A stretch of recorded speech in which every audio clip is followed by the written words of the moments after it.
All right, ladies and gentlemen, we have another video from our atheist friend, Grr Mania. See, now in this video, he's trying to say that since the road to hell is broad and many will go, and the other to heaven is narrow and only a few will make it, why are Christians pro-life instead of pro-choice, since the killing of aborted babies only guarantees their salvation? Let us respond to this. Stay tuned. So our atheist friend at Grr Mania has made a video on YouTube labeled "A Question for Pro-Life Christians Atheist." Now in this video he talks about the Bible saying that many will go to hell and a few will make it to heaven, basically is what he's trying to say in a nutshell. Now his claim is that Christians shouldn't be pro-life but pro-choice, since it does guarantee the baby's salvation. His question is stated like this, and I quote, "If a soul is born into this world, are the odds of it going to hell greater than the odds of it going to heaven?" End quote. He proceeds to say that he wants the Christian's opinion on all these kinds of matters. So here's my opinion. First off, my opinion doesn't matter. I am not the creator and the sustainer of life. God is. But for the sake of argument, I'm going to agree with what he says. I mean, that is true according to the Bible. But he then says, statistically speaking, since the odds of a person going to hell is greater than going to heaven, would it not be better for the baby to be murdered and to guarantee their salvation, rather than to live and the person grow up and choose either to follow Jesus or not to follow Jesus, risking going to hell? Okay, now first off, let me just get this straight, sir. Is what you're claiming is that your opinion is, if the Bible is true, it's better to kill innocent children and human beings rather than allowing them to live, so that way they can either choose to follow Christ or choose not to. So right off the bat, you're an atheist that's pro-choice, yet you don't think that every human should have a choice? How does that make sense? I mean, Grr Mania, if claiming the Bible is true, and it is, that by being pro-choice yet taking away millions of babies' choices is loving and caring and, well, I mean, in your eyes, you're saying it's perfectly humane and it's better. I mean, Grr Mania, seriously, can you not see the self-defeating claim that you're presenting? I mean, think about it. Your pro-choice ideology means, this is what it means, not giving all humans a choice.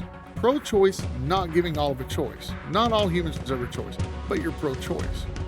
I watched your entire video. In fact, I watched it many, many times, and no, sir, I do not see how your thought process is a rational, logical one at all.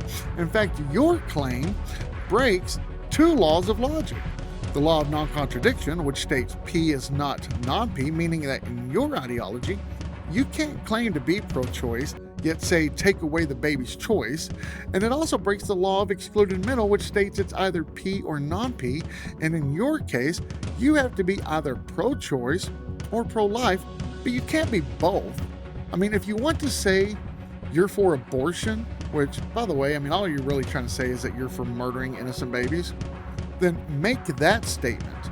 But you can't argue that you're pro-choice and then turn around and say it's better to take away their choice if the Bible is true. I mean, that doesn't make any sense. I mean, if you're claiming the Bible is true, then you have to say that the Bible is all about choices. It's all about free will for all human beings. And if you're making the statement that the Bible isn't true, then your stance is pro-choice, yet you're still claiming that the baby doesn't have a choice. So it doesn't matter which way you go in the matter, your claim is self-defeating. Now let me ask you something. Let us just say a person named Steve, because I noticed in one of your other videos you like to use the name Steve. So we'll say in this video this guy's name is Steve. He's 26 years old. He's been an atheist his entire life, but he recently became a Christian. He recently became to know Jesus Christ as Lord and Savior. But on that same day, he was in this horrible car accident when he was sent into a coma and he had to be placed on life support. Now think about this. Steve is no longer aware of his environment. He can't eat on his own. He can't breathe. He can't do anything. But the doctor does say that he has a 97% chance of making a full recovery and living a perfectly normal life. Now, let's just assume you're Steve's closest relative. The doctor says you can pull the plug if you want to, Grr Mania. Now, according to you, you should pull that plug because you know that he accepted Christ right before the accident, and by pulling that plug, he will have a spot in heaven for all of eternity. Now, even though there's a 97% chance of a full recovery for Steve, by you choosing to allow him to live, you also know that there's a chance that he could revert back to his old ways and become an atheist again, which means he would be eternally separated from God, which is hell. Now, I don't have to ask, really, what you would do in this situation, because there's no need to respond. You've already responded in your videos because according to you, pulling the plug on Steve is the most moral decision you could possibly ever make for him. And don't try to make the argument that babies are different because, oh, they can't think, they can't breathe on their own, they can't eat on their own, they can't do anything on their own. Because in the scenario I just gave, neither can Steve. There's no way around this. The murdering of innocent babies is objectively wrong. I mean, if you can honestly say that by gathering all the children and babies under the age of accountability, putting them in the center of town, and murdering all of them to ensure their salvation is not an act of pure evil at the highest regards, then sir, I hate to say it, but you need some serious help.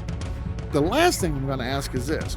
In one video, you claim that God is immoral for all the killings like of the Canaanites and back in the Noah days and the flood in the Old Testament. That was immoral of God. But you're claiming it is moral for humans to kill other humans. So which is it? I mean, is it moral or is it immoral? You got to make up your mind. I mean, once again, here you are breaking the laws of logic in which you, honestly, being an atheist, should know better than most people. So, that's my rebuttal to you. That is you want to know a Christian's opinion on it? That is mine. I will wait for your response. God bless.